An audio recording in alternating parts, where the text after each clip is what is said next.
সালামু আলাইকুম। গেছিলাম একটু অফিসে থেকে আসলাম। রোদটা প্রচুর, বহুত দিন পরে। আর রোদটাও একটু চড়া বেশি, তাপমাত্রা বাড়তি তো। আর এই রোদের মধ্যে দেখেন গাছগুলি কি সুন্দর হয়ে তাকায় রয়েছে, খুব সুন্দর।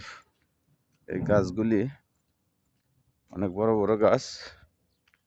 একটু গাছের ছায়া নিচে দাঁড়াইলাম একটু আরাম করার জন্য।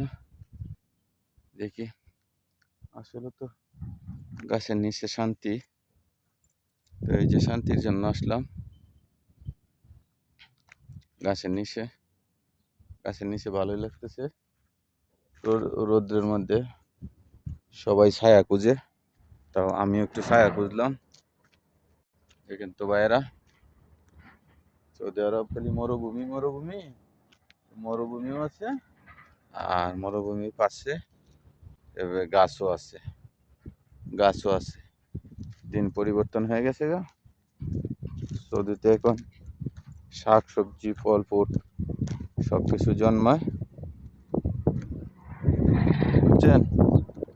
আর ওই যে দেখেন গাড়িগুলি যাইতেছে, গাছ দেখছেন, গাছগুলি অনেকগুলি গাছ। গাছের নিচে আসলে একটু আরাম লাগে, ছায়া এবং আরাম দুইটাই আছে আর কি। এই জন্য এখানে চলে আসলাম।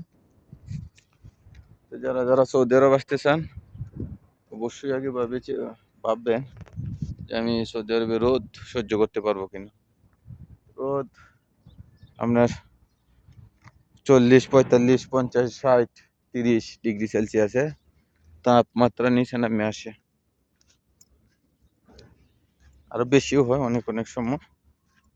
তো এই হিসেবে সৌদি আরবের তাপমাত্রার পরিস্থিতি, বুঝছেন। অবশ্যই এই বিষয়টা সচেতন থাকবেন। সৌদি আরবের আসার ক্ষেত্রে অবশ্যই বুঝবেন, তারপরে আসবেন। সকলকে ধন্যবাদ।